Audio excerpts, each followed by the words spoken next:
साथियों नमस्कार, जय हिंद। आज नेताजी सुभाष चंद्र बोस जी की भी जन्म जयंती है। उनको भी बहुत बहुत शत शत नमन। उनको स्मरण करते हुए हम उनसे संघर्ष करने की सीख लेते हैं। आज बसंत पंचमी का भी शुभ अवसर है। माँ सरस्वती को पूजा जाता है, उसकी भी आपको बहुत बहुत हार्दिक शुभकामनाएं। साथियों, ये वीडियो मैं बहुत लंबा नहीं खींचूंगा, थोड़ा धैर्य से सुने। और मैं जानता हूं कि आजकल रील के पैटर्न में लोगों के भेजे में धैर्य की कमी हो गई है और वो हर चीज को जल्दी जल्दी देखना चाहते हैं। संक्षिप्त में अपनी बात रखूंगा, धैर्य से सुने। समय ऐसा है कि रीढ़ की हड्डी को सीधे करके खड़े होने वाले लोग बहुत कम हैं। चाहे वो आम जनता में हो, राजनीति में हो, चाहे प्रशासन में हो, लोग बहुत जल्दी दबाव में आ जाते हैं। दबाव में क्यों आ जाते हैं, उसके पीछे बहुत सारी वजह है। मैं मुख्य रूप से आज बात करना चाहूँगा कि कुछ अधिकारों के बारे में। अभी 17 जनवरी को जिला कांग्रेस कमेटी के नेतृत्व में अशोकनगर में एक बहुत बड़ा नगर पालिका घेराव का कार्यक्रम रखा गया था, जिसमें विभिन्न मुद्दों पर बात की गई थी। वो कार्यक्रम बहुत सफल रहा था, जनता को भी पसंद आया था। मेरे द्वारा भी उसमें भाषण दिया गया था, संबोधन किया गया था। और कार्यक्रम पूर्ण होने के बाद हम सभी लोग नगर पालिका घेराव करने के लिए आगे बढ़े थे। पुलिस ने वहां बैरिकेड्स लगाए थे। हमारा 1-2 मिनट की खींचातानी हुई थी, फिर सब अपने अपने घर चले गए थे और पुलिस भी चली गई थी। ये एक आम प्रक्रिया है, क्योंकि लोकतंत्र में, संविधान में हमको एक लोकतांत्रिक विरोध दर्ज करने का हमको अधिकार है। विपक्ष को क्या होता है सर कि लोकतंत्र के 4 स्तंभ होते हैं। आपने हमेशा सुना होगा, कहते हैं कि लोकतंत्र का चौथा स्तंभ मीडिया है। पहले 3 स्तंभ पे मैं आपको बताना चाहूंगा। सबसे पहला स्तंभ होता है विधायिका। विधायिका मतलब चुने हुए प्रतिनिधि, चाहे वो विधानसभा के हों, संसद के हों, अथवा नगरीय निकायों के हों या ग्राम पंचायतों के हों। दूसरा जो स्तंभ होता है लोकतंत्र का, वो होता है कार्यपालिका, जिसको इंग्लिश में एग्जीक्यूटिव कहते हैं। जो कर्मचारी वर्ग है, जो हमेशा स्थायित्व है, जिसका शासन कोई भी हो लेकिन वो स्थायी बना रहता है। अधिकारी वर्ग, कर्मचारी वर्ग, वो कार्यपालिका होता है। इसके बाद आता है न्यायपालिका, जुडिशियरी, और चौथा मीडिया, जैसा कि मैंने आपको बताया था।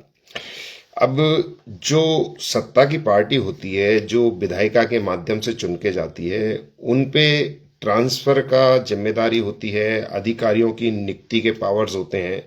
लेकिन एट द सेम टाइम जो कार्यपालिका है, अधिकारी कर्मचारी वर्ग, वो जब अपनी जॉब ज्वाइन करते हैं तो वो शपथ लेते हैं। संविधान की कोड ऑफ कंडक्ट एक उनका होता है, जिसके तहत वो एक न्यूट्रलिटी की शपथ लेते हैं कि हम किसी के भी साथ पक्षपात नहीं करेंगे। हमारे लिए चाहे किसी भी पार्टी की सरकार हो, हम हमेशा संविधान के प्रति समर्पित होकर के, अपने नियम कानून के प्रति समर्पित होकर के काम करेंगे।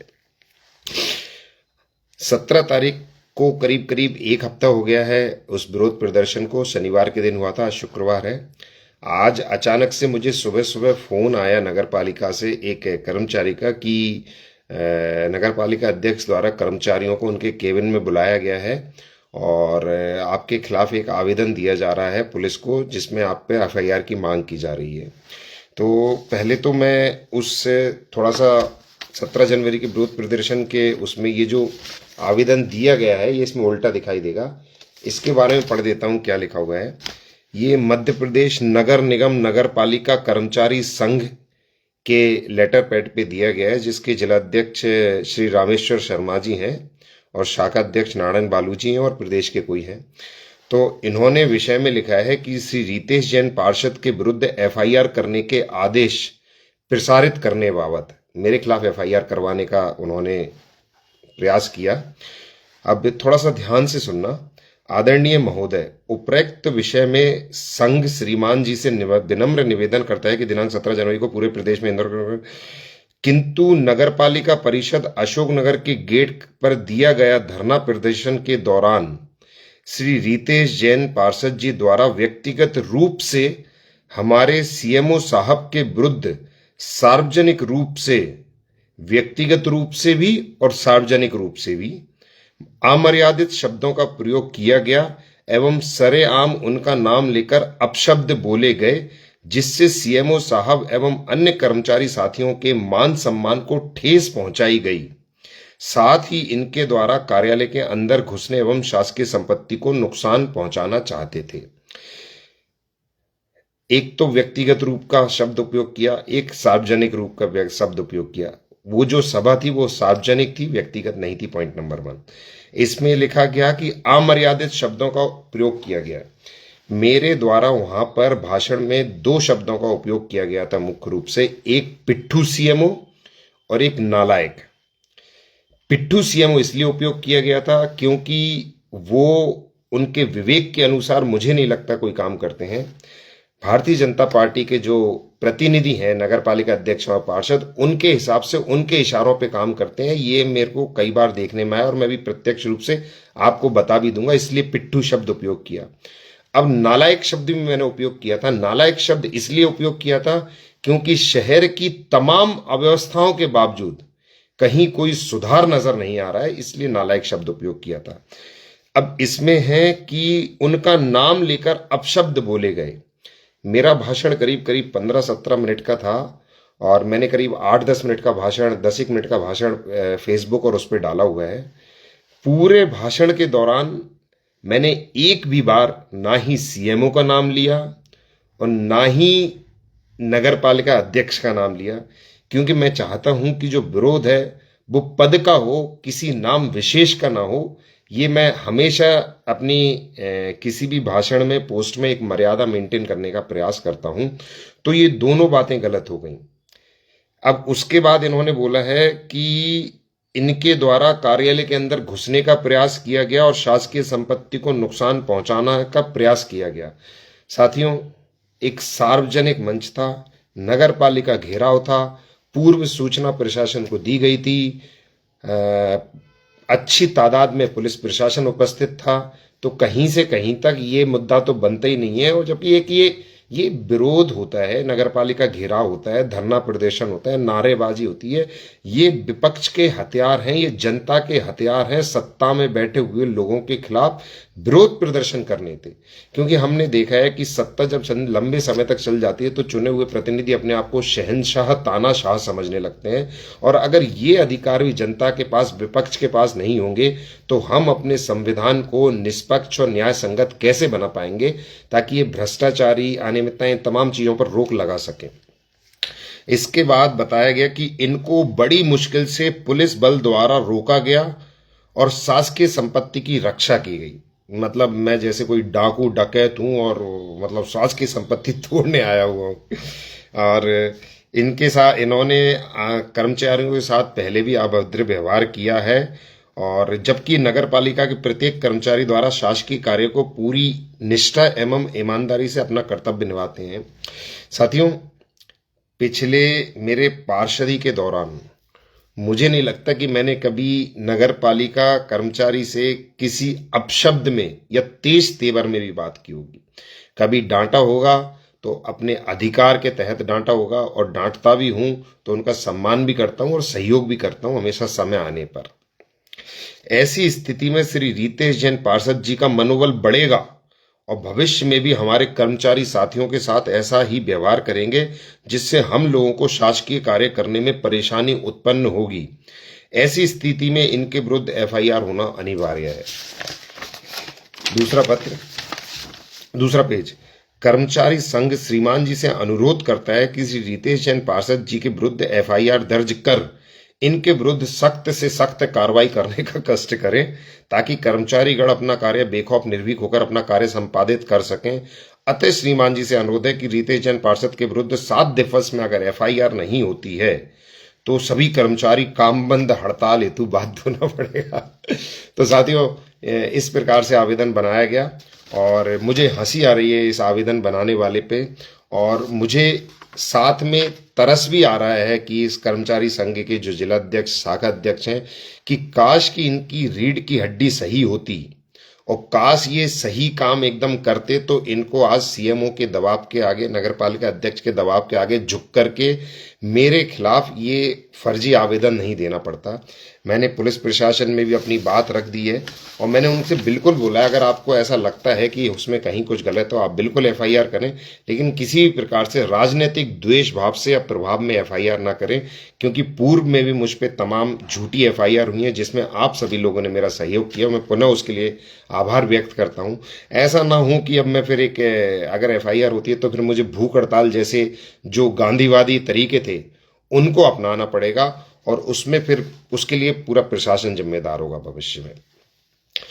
अब मैं आपको कुछ चंद उदाहरण के साथ ये स्थापित करना चाहूंगा किस तरह से जिला मुख्यालय की नगर पालिका, जिसको कि ए ग्रेड का वो है सर्टिफिकेशन, उसमें जहां एक पूर्णकालिक पीएससी पास सीएमओ होना चाहिए अर्हता प्राप्त, वहां पिछले करीब करीब 2.5 से पौने 3 वर्षों से एक उप राजस्व निरीक्षक आरएसआई सीएमओ का पद संभालते हुए निर्वहन कर रहे हैं, जबकि नियम अनुसार ए ग्रेड नगर पालिका में प्रभार महीने, 2 महीने, 4 महीने और अपर लिमिट 6 महीने तक देना चाहिए, लेकिन यहां पर करीब करीब पौने 3 वर्ष हो गए।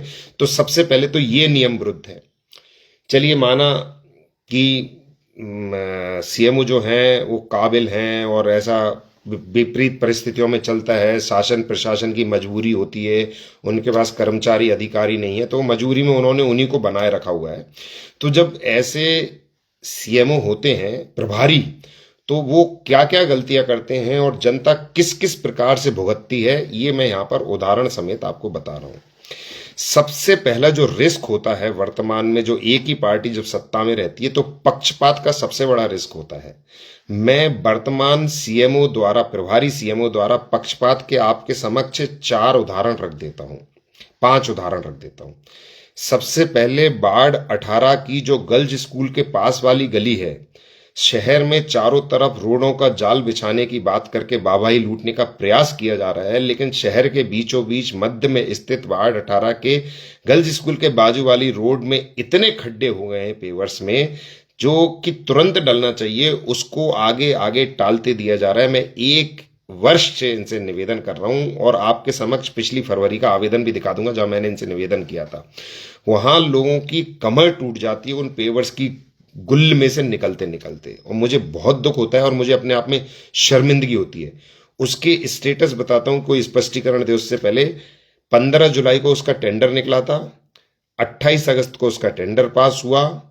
माना कि ये ठंड के दौरान डांबर रोड नहीं डलती, लेकिन मेरा मानना है कि आज करीब करीब हम 25 जनवरी हो गई है, मैं इनसे 2-3 जनवरी से बोल रहा हूं कि रोड डाल दो, रोड डाल दो, रोड डाल दो, क्योंकि पिछले वर्ष इसी समय हमने गर्ल्स स्कूल गली की डामरीकरण रोड भी डलवाया था। ये चाहते तो डाल देते, लेकिन पक्षपात कर रहे हैं। मेरे वार्ड की तमाम नालियों में से पाइपलाइन जा रही है, उसमें कोई सुधार नहीं किया गया। ब्लॉक अध्यक्ष कांग्रेस के शिवाजी के घर के सामने जब अतिक्रमण मामला पहुंचा तो द्वेषपूर्ण तरीके से उनके घर के आगे खाई खोदी गई, जैसा कि आपने वीडियो देखा है। हनी चावड़ा युवा कांग्रेस का ब्लॉक अध्यक्ष, उसके आगे का पूरा सिस्टम 1.5-2 लाख का तोड़ा गया, किसी ने कुछ नहीं बोला। मेरे खिलाफ, एक पार्षद के खिलाफ, उसी के वार्ड के अंतर्गत आने वाले सफाई कर्मचारी के माध्यम से एससी एक्ट के तहत एफआईआर दर्ज कराई गई, प्रशासन उस पर दबाव बना करके। ये भी सीएमओ के द्वारा हुई थी, क्योंकि नगर पालिका अध्यक्ष उनकी तनख्वाह पे और पोस्टिंग पे इतना प्रभाव नहीं रखता जितना सीएमओ रखते हैं। ये प्रभारी सीएमओ के पक्षपात के आपके उदाहरण हो गए। अब दूसरी बात करता हूं मैं, जब प्रभारी सीएमओ होता है तो किस प्रकार से नगर पालिकाएं अनियमितताएं आती हैं, बहुत सारी भ्रष्टाचार होता है अंदर ही अंदर, कई बार उजागर होता है, कई बार जनता आपस में एक दूसरे से बात करके मन महसूस के रह जाती है। सबसे पहली बात आती है कि जो गर्ल्स स्कूल के लिए आवंटित जमीन थी, पूर्व में जो बॉयज हायर सेकेंडरी वहां पर था, उस जमीन पे नगर पालिका प्रभारी सीएमओ द्वारा बिना किसी टेंडर के करीब करीब 15 बिजली के पोल लगाए गए और वहां पर कब्जा करने का प्रयास किया जा रहा था। उसका मैंने विरोध किया बिना टेंडर के। उसके बाद आप शहर में तमाम ऐसी सड़कें देखेंगे जहां पेवर्स के ऊपर ही सीसी रोड डाल दी जाती है, पेवर्स को नहीं हटाया जाता, और वो सीसी रोड जो 6 इंची से 8 इंची होना चाहिए वो मात्र 2-2.5 इंची होती है। इसके भी मैं उदाहरण दे चुका हूं। शहर में 3 रोडों का उदाहरण देता हूं जहां सीसी करने के बाद 10-15 दिन में जब सीसी रोड छिन्न भिन्न होने लगी तो उस पर डामरीकरण करा दिया गया। आपका रघुवंशी गली, संस्कृति किड्स स्कूल गली, ओम कॉलोनी, और भी जगह होगा, ये तीनों का मेरे को संज्ञान है। आप देखिए कि एक नियम है, जहां पर जो भी निर्माण कार्य होता है, हर निर्माण कार्य के बाद वहां पर एक शिला पट्टिका लगाई जाती है। जैसे आपने ग्रामीण क्षेत्रों में देखा होगा, बाहर एक बोर्ड लगा रहता है कि फलाना रोड का कार्य, डामरीकरण का कार्य इतना रुपए का स्वीकृत हुआ और इस ठेकेदार ने किया और इस तारीख को इसका अनावरण हुआ। जगह रहती है इसके मकान से लेकर इसके मकान तक। करोड़ों करोड़ रुपए का अशोकनगर नगर पालिका में कार्य हो गया, लेकिन अभी तक एक भी जगह आप कितने का ये कार्य हुआ है और किस ठेकेदार ने किया है, ये आपको कहीं भी लिखा नहीं दिखेगा। किसी भी जगह आप चले जाइए।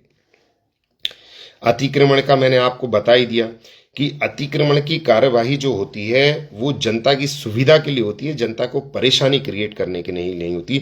लेकिन पूर्व में, अभी 1 हफ्ते पूर्व जो अतिक्रमण की कार्यवाही हुई, उसमें जनता परेशान ज्यादा हुई, जिस तरह से उनके घर के आगे को सब तोड़े गए। मेरा पुनः मानना है, मैंने फेसबुक पे भी लिखा था कि अतिक्रमण की कार्यवाही हमेशा रोड डलते टाइम होना चाहिए, क्योंकि जब रोड डलती है तो सभी के जो भी छज्जे वगैरह निर्माण कार्य आगे है उसको तोड़ के नाली टू नाली की विड्थ तक पूर्ण रूप से रोड डाला जाना चाहिए। लेकिन जो रोडें अशोकनगर में डाली जाती हैं वो जहां जैसी जगह मिलती है ठेके द्वारा डाल दी जाती है और इंजीनियर्स इतना ध्यान नहीं देते, और जनप्रतिनिधियों का हाल आप जानते ही हैं। एक और विषय मैं आपको अनियमितताओं का लाऊंगा। आप कितने ही बार नगर पालिका चले जाएं, आपको सीएमओ बिरले ही कभी मिलेंगे, वहां पर प्रभारी सीएमओ बिरले ही कभी मिलेंगे, जबकि यही सीएमओ द्वारा वहां पर जो सफाई कर्मी और अन्य कर्मचारी हैं, इनकी 4 हाजिरियां लिए जा रही थी। 4 हाजिरी लेना एक मतलब कर्मचारी की उसके लिए कितना बड़ा टॉर्चर है, और हाजिरी भी कहां लगती थी, नगर पालिका में। तो कहने का तात्पर्य है कि दूसरों के ऊपर तो आप कानून लागू करते हो, लेकिन खुद पे कोई कानून लागू नहीं होता। मैंने एक आरटीआई लगाई हुई है जिसमें नगर पालिका सीएमओ के पिछले 6 महीने की मैंने हाजिरी रजिस्टर मांगा है कि ये कब गए कब नहीं पहुंचे, क्योंकि जब भी नगर पालिका हम जाते हैं सीएमओ हमको कभी नहीं मिलते। ये अनियमितताएं और भ्रष्टाचार की बात हो गई। अब जो तीसरा आरोप लगता है किसी भी प्रभारी या फिर अनर्हता या फिर अपात्र सीएमओ पे, जो कि पात्र नहीं है लेकिन फिर भी उसको जिम्मेदारी दी जाती है, वो योग्यता का लगता है।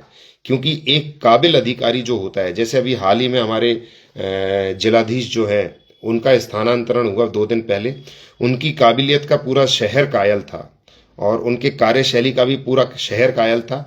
कुछ बातें थी जो पर्दे के पीछे थी, जिनकी वजह से ये सब उठापटक हुई। उनमें सच्चाई कितनी है कितनी नहीं है ये ईश्वर जाने, लेकिन एक जब अधिकारी काबिलियत रखता है ना तो शहर में सुधार होता है। और साथियों, आप समझते हो कि कभी भी जो विधायिका है, जनप्रतिनिधि काम ये नहीं करते, काम हमेशा कार्यपालिका करती है और उसमें काबिल लोग ही जाते हैं और पेपर लिख करके सिलेक्ट होकर के जाते हैं, तब वो काम कर पाते हैं। आपको पता होगा कि नगर पालिका अधिनियम के अंतर्गत हर 2 महीने में एक बैठक अनिवार्य होती है, लेकिन साथियों हमारी नगर पालिका अशोकनगर में 60 दिन नहीं, 90 दिन, 120 दिन, 150 दिन बैठकों का कोई नियम कानून नहीं है। 2 महीने न्यूनतम होते हैं। लेकिन यहां पर वर्तमान बैठक में बताता हूं, लेटेस्ट जो बैठक थी वो 17 अक्टूबर को हुई थी, जब मैंने वहां पर गुप्ता जी की जमीन पे जाके लाइव वीडियो चलाया था। उनकी जमीन पे छुट्टी के दिनों में वो नामांकन सीमांकन कर रहे थे। 17 अक्टूबर से बाद 17 नवंबर, 17 दिसंबर, 17 जनवरी और आज कौन सी है, 23 जनवरी, मतलब करीब करीब 96 दिन हो गए। जो बैठक 60 दिन के अंदर होनी थी वो 96 दिन हो गए। ऐसी ही जो बैठक जो नियमित नहीं होने देते, वो नाकाबिल जो लोग होते हैं अधिकारी, जो अध्यक्षों के इशारे पे काम करते हैं, वो ऐसा काम करते हैं और ये नियम विरुद्ध है। आप देखोगे मीडिया पर प्रतिबंध, 11 अगस्त 2023 तक मीडिया अंदर अलाउड हुआ करती थी, लेकिन जब से उन्होंने देखा कि मीडिया विरोध का भी कवरेज करती है और अगले दिन अखबार में छाप देती कि इन लोगों ने ये विरोध किया, तो मीडिया को अंदर परिषद की बैठकों में अंदर बैठाना अलाउड नहीं हुआ। और तब से लेके आज तक कितनी बैठक हुई, मीडिया एक भी बार अंदर अलाउड नहीं हुई। और हाल ही में जब भागीरथपुरा इंदौर का जो कांड हुआ, उसके बाद हमारे नगर पालिका अध्यक्ष और सीएमओ द्वारा बैठक ली गई पीआईसी की और पार्षदों की, और उस बैठक को लाइव किया गया और बताया गया कि हम सभी नालियों के जो पाइप हैं उनको व्यवस्थित करेंगे। तो मैंने जो बोला था वो गलत था। जो वीडियो मतलब लाइव आप चलाना चाहते हो चला सकते हो, लेकिन मीडिया जो है परिषद की बैठक में नहीं आ सकती। मैं तो ये कह रहा हूं कि परिषद की बैठक को भी जनता के बीच में लाइव दिखाना चाहिए, ताकि लोगों को पता हो कि उनके जनप्रतिनिधि अंदर वहां पर किस तरह से परफॉर्म कर रहे हैं, जिस प्रकार से विधानसभा और संसद में होता है। अब नाकाबिलियत की एक और उदाहरण दूंगा। नई सब्जी मंडी है। आप साथियों कोई भी व्यक्ति सुबह सुबह 7:30 बजे एक बार नई सब्जी मंडी जाकर के देखना है, इतने सारे लोग वीडियो देख रहे हैं, उसकी ऐसी थर्ड क्लास बनावट है, ऐसी थर्ड क्लास बनावट है कि उसको भविष्य में तोड़कर दोबारा से निर्माण करने की जरूरत पड़ेगी। और आपने वो वीडियोस भी देखे होंगे, जब बारिश में सारे जो सब्जी मंडी के व्यापारी हैं और जो कर्मचारी लोग हैं, बेचने वाले, रेडी वाले, इतना इतना वो पानी में गठरी उठा करके निकल रहे थे। तो इस प्रकार की इतनी कमजोर टेक्निकलिटी के साथ आप कैसे बनाते हो? तो अगर एक अच्छा अधिकारी होता तो सारी चीजों का अच्छे से सर्वे करता और अच्छा निर्माण कार्य करवाता। एक उदाहरण मैं आपको देता हूं, बुधमल चौराहे पे जो दुकानें बनी हुई हैं, दुकानों में अगर आप टेक्निकल स्पेसिफिकेशन दे दोगे ना, तो कोई भी बड़ा इंजीनियर आके उनको 2 मिनट में तोड़वा देगा। पिलर के ऊपर पिलर नहीं है, पिलर के ऊपर इधर जाके दूसरा पिलर है। Point number 1। पॉइंट नंबर 2, वहां पर एक बाथरूम हुआ करता था, शौचालय, बुधमल चौराहे पे, जिसपे पूरा का पूरा शहर, पूरा शहर नहीं, पूरा पूरा सराफा निर्भर करता था। वहां पर सैकड़ों महिलाएं सराफे की दुकान पर, जब हम सोना चांदी लेने जाते हैं तो घंटे घंटे, 2-2 घंटे, 4-4 घंटे बैठते हैं। वहां पर महिलाओं की वो बहुत जरूरी आवश्यकता थी। उस बाथरूम को तोड़ दिया गया, और जब भी मैं वहां से निकलता हूं, सारे सराफा व्यापारियों द्वारा मुझसे कहा जाता है कि भाई साहब बाथरूम का निर्माण करवा दो, बाथरूम को ले आओ, कुछ तो करो, क्योंकि ऊपर जो बाथरूम बनाया गया वो एक अच्छा सब्स्टिट्यूट, अच्छा विकल्प नहीं है। तो साथियों, ये योग्यता के बहुत, मतलब तमाम बातें मैं कर सकता हूं। ये सिर्फ इतना बताना चाह रहा था कि जब हम किसी भी ऐसे व्यक्ति को एक ऐसे पद पे बिठा देते हैं कि जो हमारे हिसाब से चलेगा, नतमस्तक होके चलेगा, पिट्ठुओं की तरह काम करेगा, तो उससे अंत में प्रभावित जो होती है वो जनता और जनता की सुविधाएं ही होती हैं। चाहे वो पक्षपात की बात हो, चाहे वो अनियमितताएं, भ्रष्टाचार की बात हो, अथवा योग्यता, काबिलियत की बात हो। ये सारे मैंने आपको उदाहरण दिए। आपको मैंने बता भी दिया कि किस प्रकार से नगर पालिका के कर्मचारियों के माध्यम से दोबारा से मुझ पे एफआईआर करवाने का एक फर्जी प्रयास कराया जा रहा है, और मानना है कि पुलिस प्रशासन इसको गंभीरता से लेगा कि इस तरह से अगर वो झूठे प्रकरण दर्ज करता जाएगा तो पुलिस की छवि भी जनता के बीच में एकदम नीची ही होती जाएगी, जिसके लिए वो स्वयं जिम्मेदार है। क्योंकि मुझे पता है कि आप लोगों का समर्थन हमेशा मेरे साथ रहता है, और मैं जीवन भर आपके इस समर्थन के लिए ऋणी रहूंगा। और पुनः मैं आपको विश्वास दिलाता हूं कि आपके मुद्दों के लिए रितेश जन आजाद हमेशा सड़क पे, जमीन पे, पार्षद परिषद की बैठक में लड़ता है और लड़ता रहेगा। आप लोगों ने मेरी बात को सुना, उस सब के लिए बहुत बहुत धन्यवाद। आगे हमारा जो टारगेट है, हम नगर पालिका प्रभारी सीएमओ को रिप्लेस करके एक पूर्णकालिक फुल टाइम पीएससी पास काबिल सीएमओ लाएंगे और शहर की व्यवस्थाओं में सुधार करेंगे। मेरा आपसे वादा है, पूरी कांग्रेस पार्टी का और मेरे पूरे सभी पार्षद साथियों का आपसे वादा है। धन्यवाद। जय हिंद, जय भारत। आपको मुझे सुनने के लिए बहुत बहुत धन्यवाद।